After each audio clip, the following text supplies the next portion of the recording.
EPA has released its insecticide strategy. Plus, we're going to talk about a fungus impacting Arkansas strawberries. It's all on today's episode of the Arkansas AgCast, which starts right now.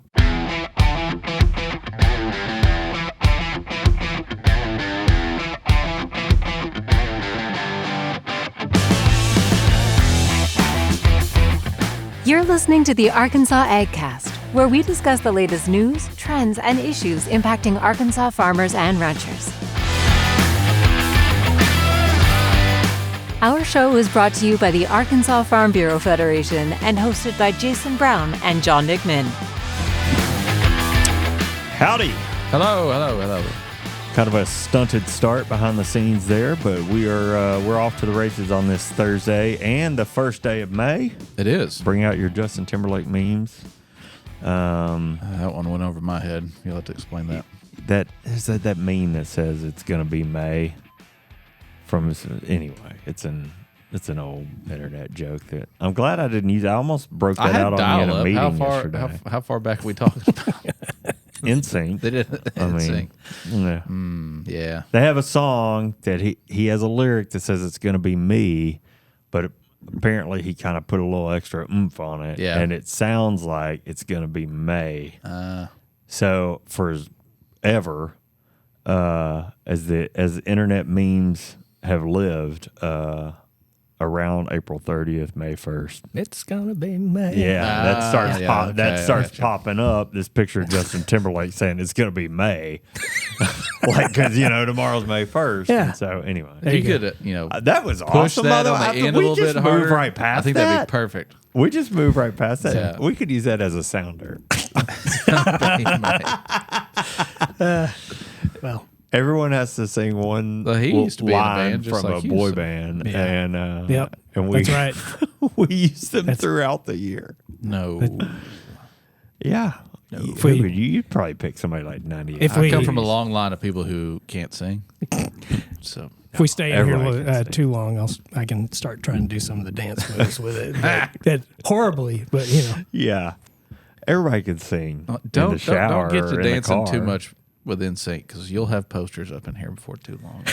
Well, that's what we need, really. Some posters. More Justin Timberlake team building oriented posters. yeah, Yeah. Like believe, hope. Anyway, that's great. well, all jokes aside, it is first day of May. We are Moving along. We are moving through it, man. School will be out by the time this month is over for most people. Oh, that's crazy. We will have ticked off Memorial Day Yeah. by the time this month, which comes early this year. It comes the weekend before. Yeah, I noticed that. Kind of the last calendar the other day. weekend, yeah.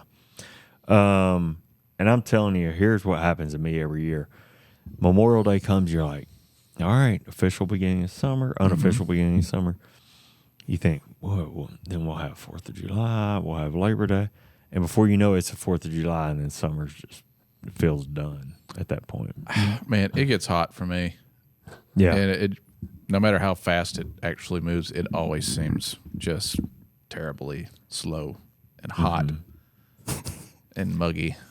I feel like we've had I don't like summer and the heat all that much, to be completely honest with you. Well, I feel like we've had a generous portion of good mild weather Recently? this spring. Yeah. Yeah. That doesn't, I should note, that does not include the severe weather because I also feel like there's been a generous amount of that You're talking going about on. temperatures. And, But I'm talking about just temperatures, sunny, mild day, not too hot, maybe kicks up into the 80s a little bit, but nice evenings, I kind of I thought don't it like, every year it seems like there's two periods, and at least in Arkansas, it feels like the weather can't really decide what it wants to do. Whether we're going into winter from fall, summer, or we're coming out of winter going into the spring. You get a day where it's like, oh, wow, it's 70 degrees. I'm going to wear short sleeves. Next day, it's 32.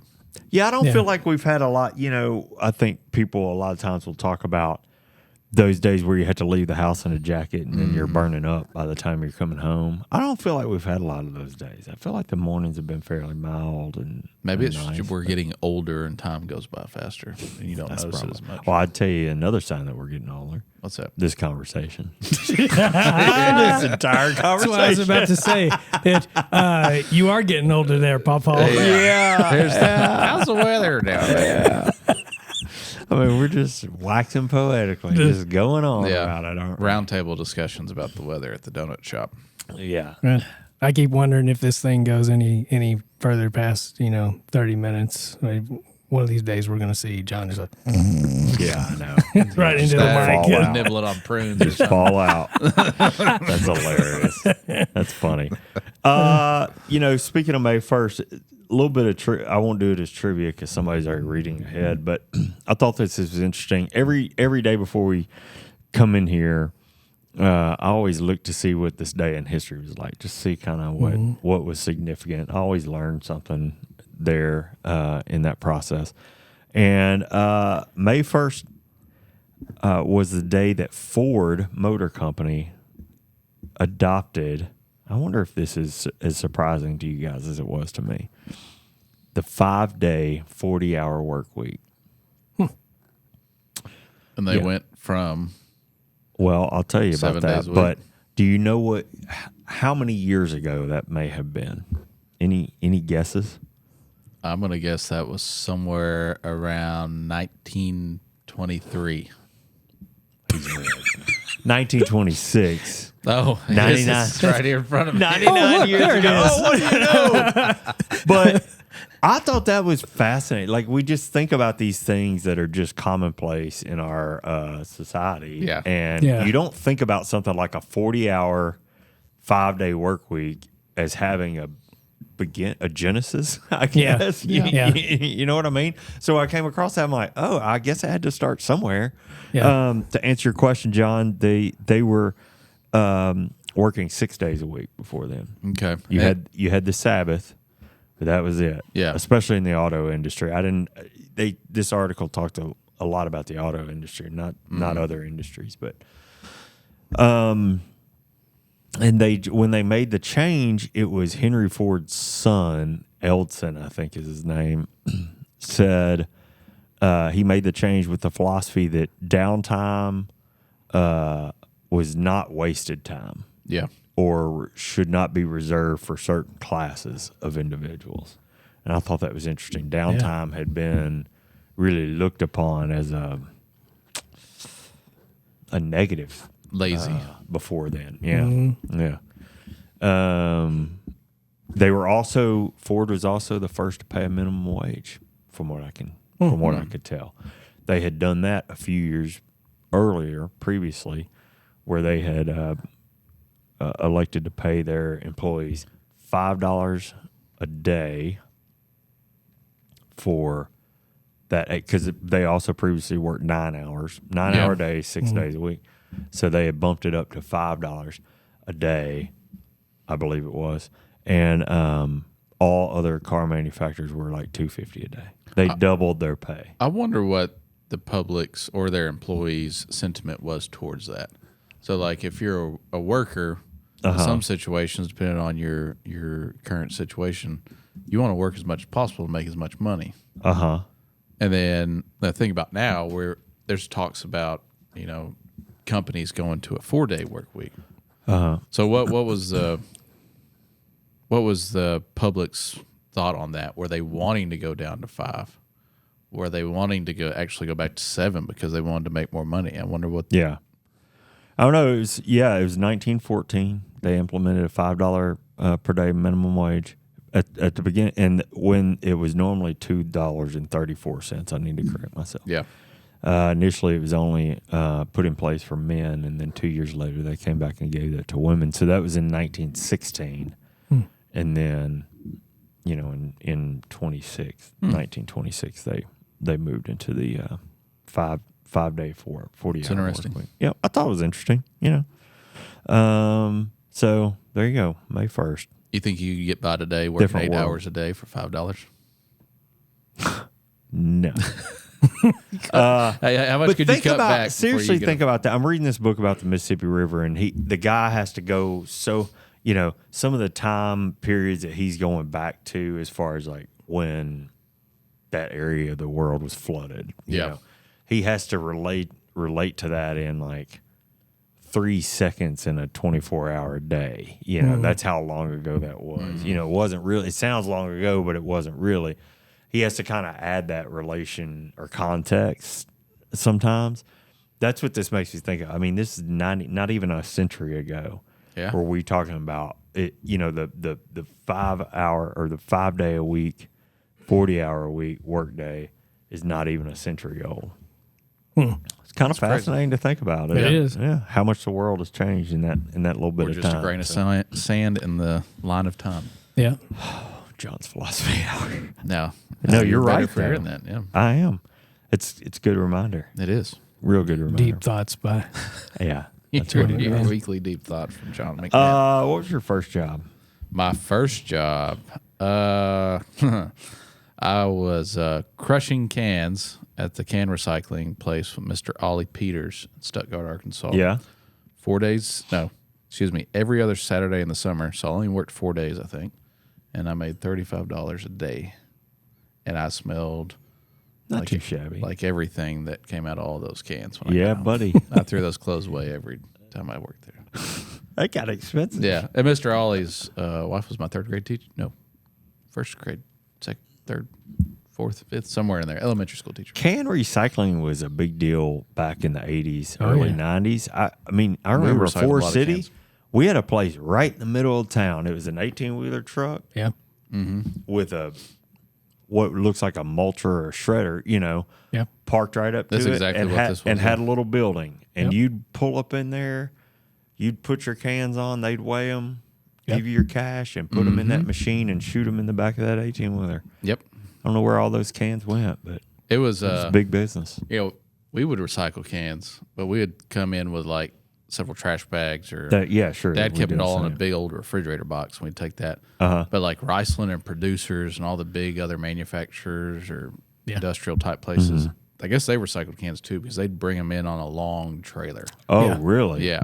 Like there's more cans than what was in Walmart, Yeah. you know, so Wow. I thought there's a little tidbit of Bottle information. recycling too. It was big back then. Yes, That's- you could get the deposit, right?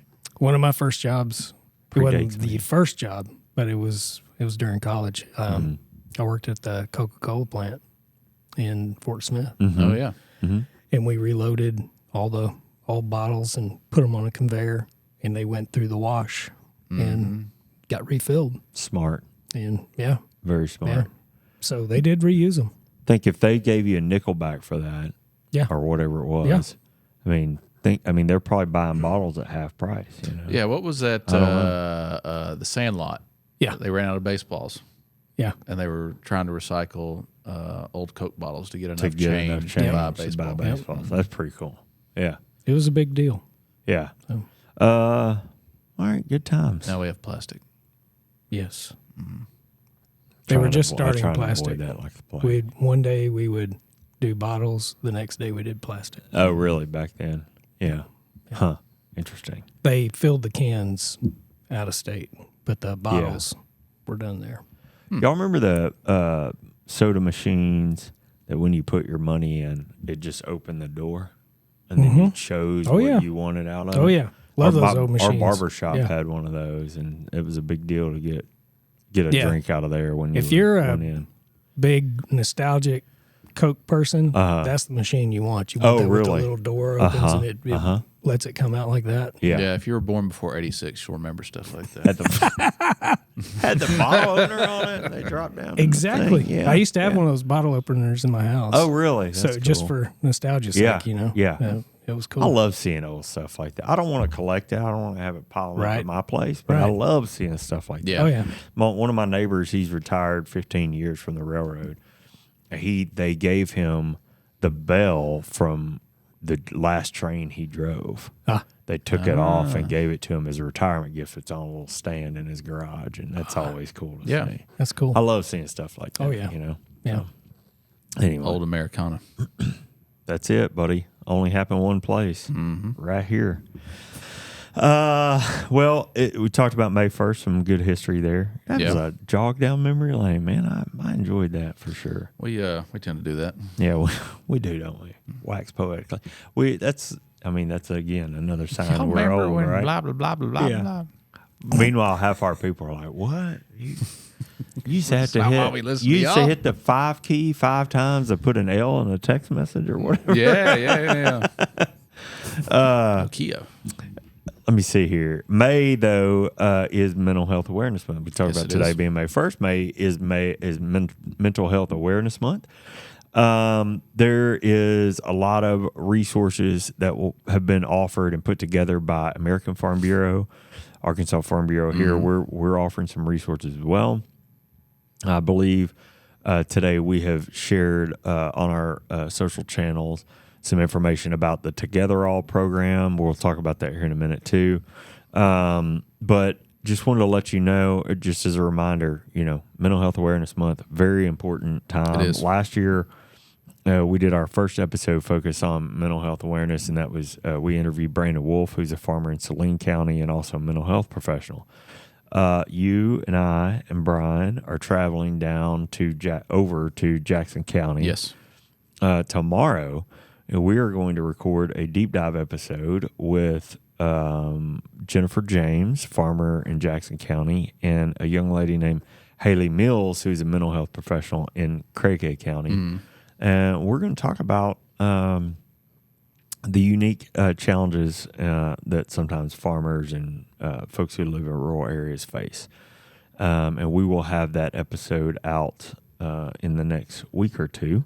Yeah. Because it's a really important conversation. Yeah, I can't wait to sit down and talk or listen or talk, because when we did like kind of a pre-show meeting with them, they had a lot of really good information, and a lot of it's from life examples. Yeah, that's good stuff. So be on the lookout for that. It'll be a deep dive episode. We're actually going to be able to record that in the Jackson County Farm Bureau office. It'll be audio only, but that's okay.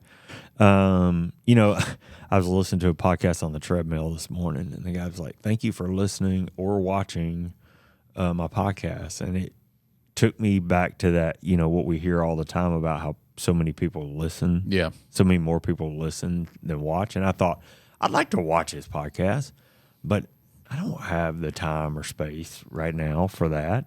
You got like 3 monitors in your office. I just appreciate the fact that in this iPad that I can listen to it, even though there is the option to watch it. So I always love that response because but he only has 2 eyes and they don't go different directions. So he's only looking at one. Exactly. Maybe you need to work on that. I mean, I have 2 monitors. Those are always at work. And then I have the one that's on the wall, and that is sometimes used for work, sometimes used for weather, sometimes used for sporting events. Yeah.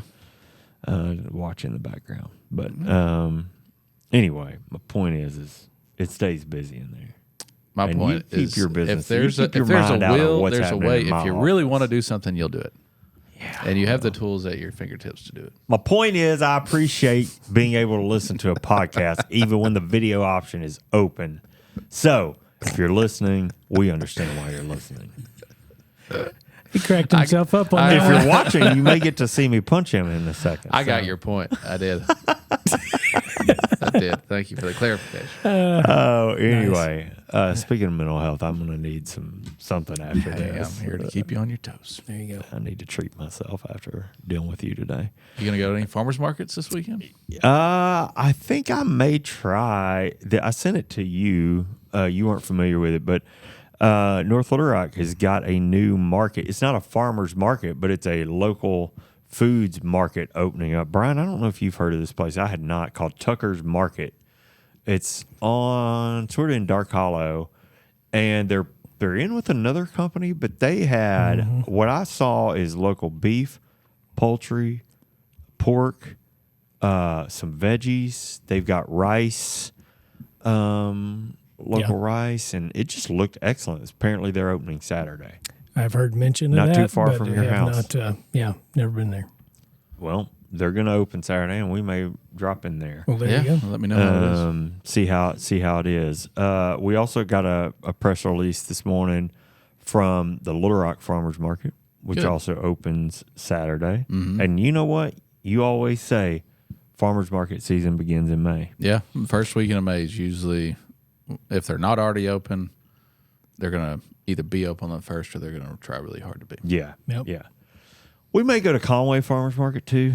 Yeah, Conway's a good one. Marilyn and I are riding in the Tour de Toad on Saturday, bike race. Yeah. That is part of the Toad Suck Days.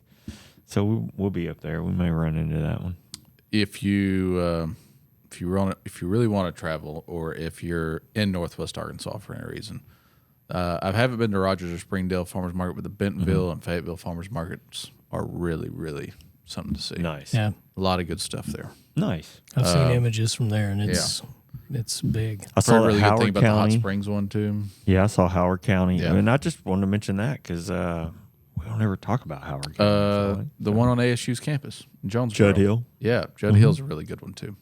Good facility. We have video feature of that Matthew went up there on a Saturday morning last year and did. So Yeah. if you want to see that one, it's a good one. So yeah, farmers market season open this weekend. Should be most of your farmers markets. I know here in Little Rock too. I'm also thinking about Hillcrest usually has a good one. Yeah, and if you want to go see a farm while you're doing farmers markets, get on the Arkansas Farm Trail, get your passport, get your stamps, win some prizes, buy some local food. Because chances Support are they were agriculture. already open. Yeah, they've been 'Cause open. when you go to the farm, you don't have to wait on that market to open on Saturday. Yeah. They're there. And if you're in Cabot and you're going to the farmers market, there you go. There's one day you can hit all three of the strawberry farmers we have on our passport trail, and also hit the farmers market. Yeah. And you just need 3 stamps to win a T-shirt. So you can go to Cabot, Yeah. go to the farmers market, and or go to our 3 farms in Cabot. Within a 15-minute radius. We were just talking about of that the farmers yesterday, market. weren't we? And you can hit 3 farms on the farm trail and get a T-shirt. You actually in hit 4. in the small town of Cabot. Yeah. You can There's actually hit 4. 4. Just one of them's not a strawberry farm. 3 of them are strawberries. Flying Sea Pig, Sarah Beth's farm. Not in Cabot, in Lonoke County. It's in Lonoke County, yeah. But you'll have to make that cut over between 67 and Yeah. 40. Well, I should say there's 4 in Lonoke County. There's 3 pretty much right in Cabot Yeah. that you can hit. Yeah, Flying Pig Cattle Company. Yeah, so there you go. Also, just a quick reminder that the IRS has extended that tax deadline for Arkansans affected by storms. This was a couple weeks ago. They have pushed that deadline back to November 3rd, 2025. And that's due to the flooding and things that began here in the state on at the beginning of April. So November 3rd is the new due date. If you qualify, don't take our word for it. Do your due diligence and make sure you check with your tax professional or IRS and make sure your county or your area qualifies. But if you do qualify, that November 3rd deadline will apply to both federal, individual, and business tax returns to make tax payments and making tax payments. So just keep note of that.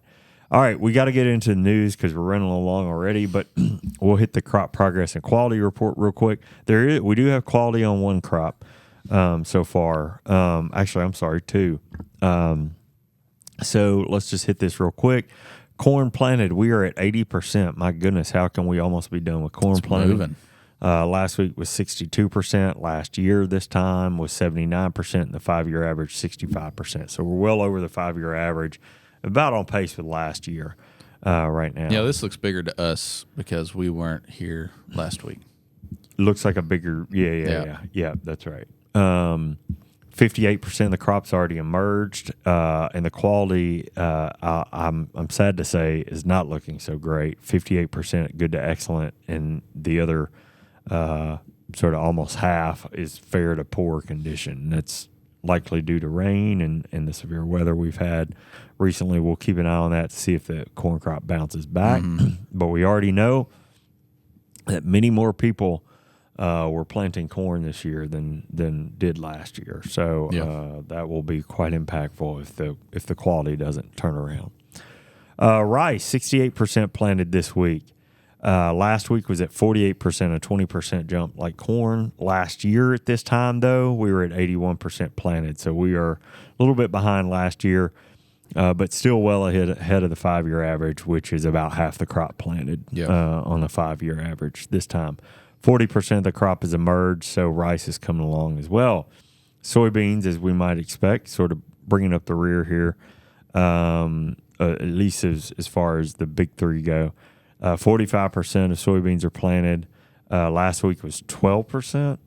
That feels like a typo, so don't take my word for that. But this time last year we were at 35%, and the 5-year average is 16% planted. So with 45% of soybeans in the ground, boy, are we ahead of the 5-year average. Yeah. And if that was 12%, which could have been, that's a huge jump. More than 30% jump. That's a big jump from the 5-year average. It is. It really is. 24% of the soybean crop has emerged, so about half of what's planted has emerged. Looking at sweet potatoes planted, looks like the first year for this report. I remember last year being the first year for the sweet potato quality reporting. Yeah. But there's no last year or 5-year to report, so I'm assuming this is the first year. So 30% of sweet potatoes in the state are planted. Last week, 0% is what USDA says. So a lot of progress there too. And then the first cutting of hay of the year, 7% cut. Last week was 4%. Last year was 6% at this time, and the 5-year average is 4%. So we're a little ahead of the 5-year average, a little ahead of last year. 42% of that first hay cutting is good to excellent. Over half, though, is fair to poor. So maybe having some quality issues starting to pop up in the hay crop, at least the first cutting this year. So have to keep an eye on that. But with that, I think we are ready to dig into the news a little bit. And you're going to kick us off. Yes, I'm first. You're after me. So let's go ahead and get into the news. I got a little EPA news. Okay. The Environmental Protection Agency, or like I said, the EPA, published new regulations this week. If you remember, they made quite the stir last summer with their draft insecticide strategy. So let's explore the highlights of the new regs they just came out with this week. So, like I said, last summer's draft came out. That draft received 26,000 comments during a 60-day comment period, mainly due to the proposed regulations being an overreach or incredibly difficult for the ag industry to comply with. In response to those comments, EPA made changes to the final strategy, giving more flexibility for farmers while still providing protections for endangered species in their habitat. According to EPA's news release, EPA states the plan identifies practical protections for federally endangered and threatened species from the use of insecticides while providing flexibility for pesticide users and growers. It also states that the strategy identifies mitigations for spray drift and runoff/erosion reductions aimed at protecting more than 900 species. I thought that was a pretty big number. Yeah, for sure. So here's the new strategy specifically includes the following, and this is just kind of a list: reducing buffer distances across all application methods. Stumbling over myself today. Providing credit for any reduction in the proportion of a treated field for ground applications, developing a process to qualify conservation programs that will give growers more credit for being part of a conservation program than initially proposed, developing a process to qualify external parties that would assess a grower's farm and determine the existing mitigation points that could be achieved by practices a grower already has in place. And then these last two, updating key data sources and identification of invertebrate species that may occur on agricultural fields. Lastly, adding a pesticide use limitation area, or PULA, group for generalist species that reside in wetlands to reduce mitigations applied outside of wetland habitats. So several organizations have made public comments regarding the announcement, and for the most part, they're all fairly positive. Okay. Zippy Duval, president of American Farm Bureau Federation, had the following to say: farmers are dedicated to responsibly using pesticides, and frequent updates to the pesticide strategies are important to ensure the health and safety of America's families. He goes on to say EPA understands there cannot be an effective conservation strategy as a nation without a meaningful partnership with farmers and ranchers. Now, kind of on the flip side of this, Lori Ann Bird, environmental health director at the Center of Biological Diversity, was quoted saying, "I wish the final insecticide strategy was more robust and will push hard for stronger protections in the upcoming decisions applying the strategy to individual chemicals. But the agricultural community's support of efforts to protect endangered species from pesticides is an extremely important step forward." So, you know, the American Soybean Association had similar positive comments, still asking to work with farmers, et cetera, et cetera. So I kind of wanted to show, you know, both sides of that. Maybe people that are more on the conservation or endangered species side of things. And then also the actual practical farmers that are actually having to abide by these rules and regulations. So, like I said, all of it's fairly positive, and it sounds like it's better than what it was when it came out last summer. Okay. But it also kind of seems like it's an ongoing deal that will continue to be worked on. Yeah. Especially when it starts to be implemented. How do those things work out on the farm? Yeah. Or for both sides. Let's put it that way. So, you know, I didn't hit all the details, and every government document has a whole lot of pages and a whole lot of words. So if you really want to see the whole release of their insecticide strategy, you can find the official announcement and the full insecticide strategy at epa.gov. There it is. Yeah. Go get the deets. Yeah. No. Well, listen, John, you know, we've been talking a lot lately about Arkansas strawberry season and the Arkansas Farm Trail. Yes. As we just did a few minutes ago. Well, there's some not so great news for Arkansas strawberry farmers to be aware of. In fields across the state, something unexpected is happening. Strawberry plants healthy one day and suddenly collapsing, withering away before they can bear fruit. The culprit is a microscopic menace with a long name. You ready for this? Go for it, baby. Neopestalotiapus. Neopestalotiapus. That's pretty good. Yeah. That's the last time you're going to hear me say it. Your pronunciation, not the actual thing itself. Yeah, because I'm smart. Aaron Cato, a specialist with the University of Arkansas System Division of Agriculture, says this aggressive fungal disease isn't completely new, but it's showing up in new and troubling ways. He says Arkansas first saw Neo, we're going to call it that for short, several years ago, and it killed a bunch of plants at one farm and in some of Extension's trials. But this year it's back, and it's more aggressive than ever, according to Dr. Cato. While the fungus doesn't pose a risk to humans, it can devastate strawberry crops. And right now, researchers don't fully understand why. The fungus was first seen in Florida around 2018, but really took off in 2020 in the nurseries that supply starter plants. Excessive rainfall may have helped it spread, and now in Arkansas, it's becoming more common just as growers are entering a critical part of the season. Dr. Cato said, "We know it's not just one species. There's two or more aggressive strains or even a species complex. That's why we're seeing different kinds of damage and reactions in plants." Now, some plants suffer from leaf and fruit rot. Others are hit in the crown, which is the core of the plant, causing a total collapse. And that can happen long before fruit is ready. The tricky part, traditional fungicides used in Arkansas aren't always effective, so growers are getting creative, destroying infected plants, being extra cautious with cross-contamination, and leaning on fungicides proven to work in places like Florida and Georgia. Still, there's reason for hope, according to Dr. Cato, who says farmers are doing a good job of keeping it at bay, and now most are producing bumper crops. But with temperatures rising and rain in the forecast, or like we saw yesterday, the risk is not over. Researchers are working urgently to understand what exactly they're up against and how to fight it.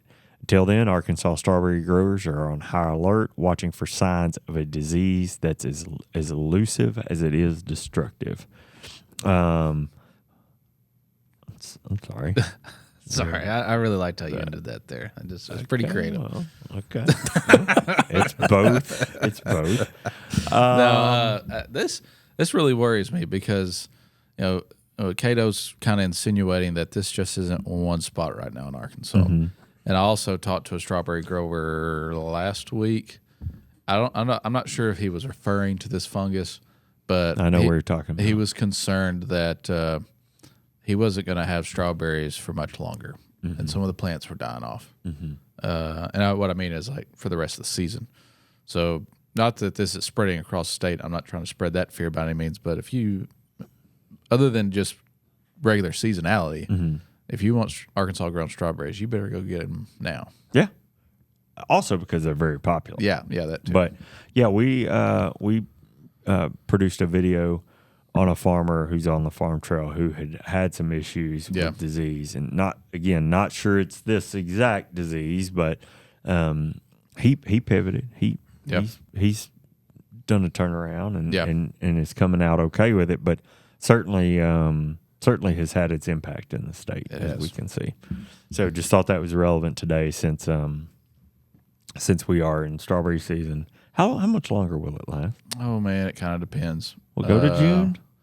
It might. Depends on the area. Depends on the amount of strawberries each farm planted. What kind of varieties they have. Some varieties hold up a little longer than others. When they planted, you'll definitely. Or I shouldn't say definitely. I try not to deal in absolutes, but yeah, May. You should have May strawberries. June will be a reach. I don't mean to get ahead of us, but what about the first watermelon? More like July, June. Early July, or like You're eating watermelon on the 4th, aren't you? Yeah, but I don't know. I would say somewhere between the end of June, and July. All right. Just thinking ahead there. Maybe middle of July. All right. Well, listen, let's take a break here and talk about that mental health awareness month and those resources. We mentioned it earlier. Like we said, May is Mental Health Awareness Month, and our friends at American Farm Bureau have brought back their Farm State of Mind campaign. Yeah, that's right, Jason. A healthy farm or ranch is nothing without a healthy you, and the Farm State of Mind program has a lot of helpful resources, like the Together All online community. Together All is a safe, anonymous, online peer-to-peer community accessible 24/7 and moderated around the clock by licensed mental health professionals. The platform is available to farmers, ranchers, and members of their family who are 16 years and older. All you need to do is set up an anonymous profile to gain access to a network of peers who can listen and offer support. In addition, if farm families need counseling services, those are available for no cost thanks to the Farm Family Wellness Alliance. And that Together All is what I mentioned earlier that we had posted on social media today. So you can go to the Arkansas Farm Bureau Facebook page or visit farmstateofmind.org or type Farm State of Mind in your search engine to learn more about these resources. All right, let's get back to the news here. Okay. So I can't let you all go without pushing some news on trade. Jason, would you say it's almost an AgCast tradition at this point? Yeah, especially from you. Or maybe it needs to be its own segment, like your planning and harvest progress. Maybe it does. How about that? Well, regardless of your opinion, Jason, China recently made some public comments regarding their current grain supply and some insight on how they plan to keep their stocks up. Spoiler alert, they don't plan on importing much from the U.S. Uh-oh. So this week, a top official from the country's state planner told reporters that China grain supply won't be affected by a loss of U.S. feed grain and oilseed imports, thanks to abundantly available substitutes on the global market and sufficient reserves at home. Bloomberg's, I may mispronounce Haley's last name here, but Haley Gu, G-U, Gu, Yeah, I think so. reported that the world's top buyer of soybeans is set to receive a mammoth amount of the oilseed from no other than South America in the second quarter, easing a supply shortage and helping to further cool animal feed prices. An affiliate of China's agricultural ministry added that inbound shipments, mainly from Brazil, Argentina, and Uruguay, are poised to climb to more than 30 million tons during the period from April to the end of June. According to Bloomberg's calculations, that would be a record for the quarter. Wow. Haley also stated that China has moved to diversify its sources of grains in recent years and has shifted to buying more Brazilian soybeans as the trade war sparked by President Donald Trump's tariffs makes purchases of U.S. crops unavailable. According to another name I'm probably going to mispronounce, Zhao Chenxin, Chenxin, Deputy Director of the National Development and Reform Commission. American grains like soybeans, corn, and sorghum can be easily substituted, and the supplies on the international market are quite sufficient. Even without purchases of U.S. feed grains and oilseed, they won't be much impact on China's grain supply. It's important to note that China hasn't placed an order for U.S. corn and soybeans since January 16th. Jason, that would be 4 days before the inauguration of President Trump.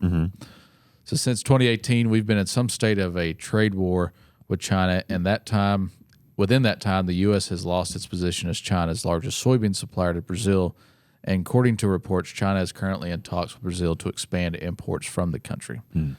Even though the U.S. isn't China's largest supplier anymore, we still ship half of our soybean exports to China. Last year, the U.S. exported 27 million tons of soybeans to China, worth $12.8 billion. Pretty big amount. Oh, yeah. With all that, it's important to remember that historically, though, China slows their soybean purchases in the spring while U.S. farmers are in the swing of planting season, while exporters are more likely to begin making deals in that time period. I think this, the story isn't just groundbreaking news by any means, but it is really kind of a testament to what we've been talking about over the last 6 months of one, China's not buying as much from us anymore, mainly due because Brazil is producing much larger quantities at a cheaper price. Now, we've heard kind of some stories of potentially, their product being less quality than what we're producing, or maybe more so we have a higher quality of a product. But as I've kind of always imagined or assumed or theorized, that China's not really concerned about that. Yeah. Especially since they've, we're hearing a lot about how they've invested so much money into Brazil's infrastructure, whether it be in harbors or roads or ports, et cetera. So I'm kind of interested to see. All right, I think that time will tell whether or not is it just the timing of the year that they're not buying a lot of U.S. grain, or is it bigger things at play? Yeah. Is it they have a much larger issue. investment in other countries' infrastructure and their products than what we actually think? Yeah. A couple things there. I did hear an analyst. I was listening to some program earlier this week, and heard an analyst find a bright spot in there, which is China hasn't canceled any contracts yet. So it could be that going for us, I guess. But yeah, I mean, and the other one was Brandy Carroll on the Commodity Regulatory Affairs team had some conversation about tariffs specifically, reciprocal tariffs from China, so on and so forth, being a challenge for American farmers and Arkansas farmers. We had that conversation with Arkansas Times yesterday, and I anticipate that story being released early next week. So we've got some commentary. We're watching the situation. Yeah, very broadly, my thoughts on it is that I don't think China's going to completely stop buying seed from us, whether it be corn or soybeans, because we buy a lot of stuff from China. To be honest with you, the shirt's probably made in China, if I had to guess. Yeah. Little things like that. I was just thinking that. Does it look like it was made in China? Yeah, Is that that's what what I you're was saying. insinuating? Wow. All right. I'm just All kidding. right. I've given you enough today. I know. That. That's what I'm saying. I had to get back to you. This is Costco, by the way. This isn't an advertising nice platform. So, What do you think you're an influencer or something? hey, man, we're on a podcast. We're all over social media. Anyways, No. I don't want to give this story to say, all right, well, that's it. Right? Yeah, No more yeah. China as a customer. But I do think it is also a show that we have a lot of work to do as a country and as a industry trying to export our product internationally, Find those markets. finding new markets or Yeah. expanding the markets we do have. Yeah. Yep. You're right. You're exactly right. I mean, those markets are the key, especially as we get better and better at production. Yeah, and that is this week's trade segment. How about that? Yeah. Hell, look at you worming your way in there. I like it. Trade segment. Oh Hey, boy. buddy. I know. Your favorite international correspondent on trade. Listen, we have a freeze on correspondence. Do you? Yeah. I hold 3 of those positions, I think. Self-proclaimed. Self-proclaimed, yeah. There's only one real correspondent. That's Heath. Yeah. Peanut. Yeah. Peanut He has been correspondent. assigned that. Listen, man, do you guys have any road trips planned this summer? We're going to Monticello this weekend. Well, I don't know if that'll be in time or not, but let's just say it's a yes, okay? Okay. So we've got some good news for you today. This summer, drivers across the U.S. will have more fuel choices at the pump thanks to a recent decision by EPA, who you talked about earlier. EPA has issued a waiver allowing the sale of E15 gasoline, a blend containing 15% ethanol, during the summer driving season. Typically, E15 sales are restricted from June 1 to September 15th due to concerns about smog formation during warmer months. However, this waiver aims to provide consumers with more options and potentially lower fuel prices during peak travel times. Ryan Yates, Managing Director of Government Affairs at the American Farm Bureau, welcomed the decision, and he said that it offers consumers more fuel choices this summer. E15 is not only beneficial for drivers, but also it supports American agriculture. Ethanol production utilizes a significant portion of the U.S. corn crop, providing a stable market for farmers. While the waiver is currently set to expire on May 20th, the EPA has indicated plans to extend it through the entire summer season, which is the point of this whole story. As the summer unfolds, keep an eye out for E15 options at your local gas stations. Choosing this blend could mean savings at the pump and support for American farmers. So, whether you're headed to Monticello this weekend or to the Gulf Coast, Or if you're going to hop on the summer, farm trail. or if you're going to hit the farm trail, Grab boy, your you passport. are a promotional Somebody's got to monster. do it. I see it happening there. Yeah, so look for that E15. Wasn't by there, hadn't there been discussion of having it year round? There has been, and this, frankly, this exception has come about the past few summers. Yeah. We've allowed for that, so I think we're headed in that direction. Probably just administration specific. If I had to guess. Yeah. Maybe there's some lobbying there to Yeah, maybe so. maybe. All righty. Well, that wraps us up. Dun-dun-dun-dun. Okay, so we're ready then. We are ready for We're you. ready for Stump the host. Yes, we are. Whether we are or not, we are here. Yeah. I'm We did good last week. We did. Or last did. time. We You did great. The We last went 3 two and times we haven't been too bad. Yeah. I'm very thankful to hear that, Mr. Trade Correspondent, that you don't deal in absolutes. 'Cause then you'd be a Sith. So I think he needs a disguise. You know, like you one of say those glasses sometimes, and noses. you know, as just in generally people or I will say something and I'll never remember. I was like, man, I've heard that before. You know, I'm reusing that statement. Oh, I'm the Yeah. worst at saying Yeah. stuff like And that. that could be Yeah. its Well, originals place. there you go. I got it. Probably one of the most frequent edits that I have received in my professional life is don't say it will, don't say it should, you know, like leave the room. Leave Yep. the room for Absolutely. it may. Yep. You know, so For sure. All right. So I have arts, science, entertainment, history, general, geography. It's a full board today. it is a full board. Wow. All your favorites and more. Oh, choices. Let me go with history. History it is. Okay.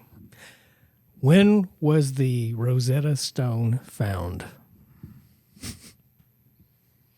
I found it on Google. I was the other day. about to say I was young when Rosetta Stone was like a help you read thing or no, a language language It's a program. language yeah. learning software. Yeah.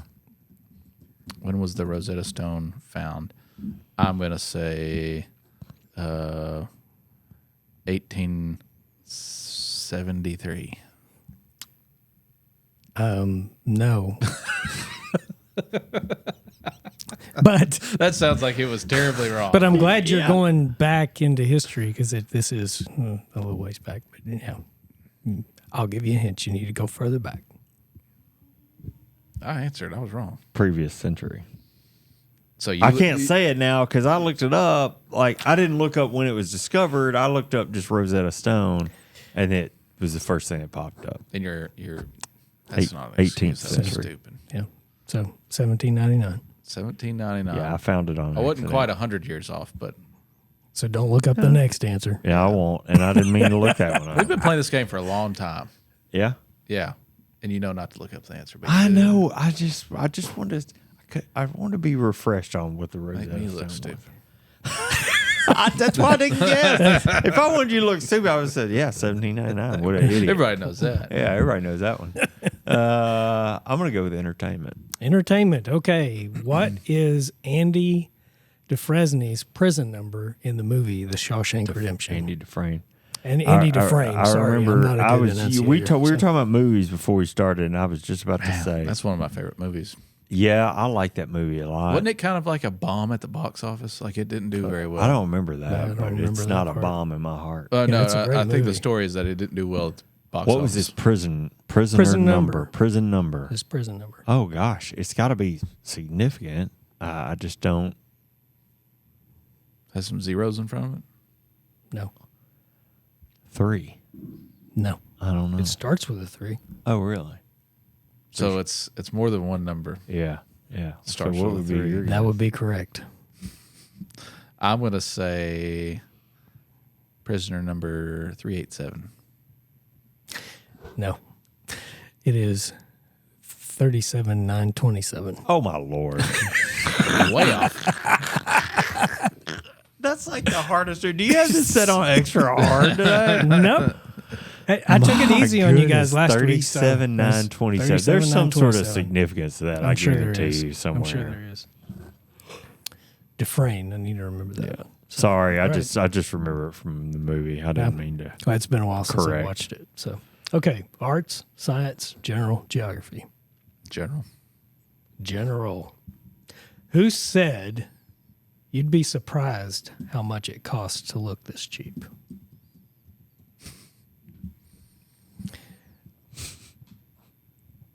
Matter of fact, you probably said it like, you'd be surprised how This is somebody in the South. somebody in the South. Is this a movie?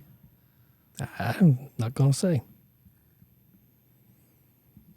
I don't know. Was it in Bull Durham? No. Neighbor state.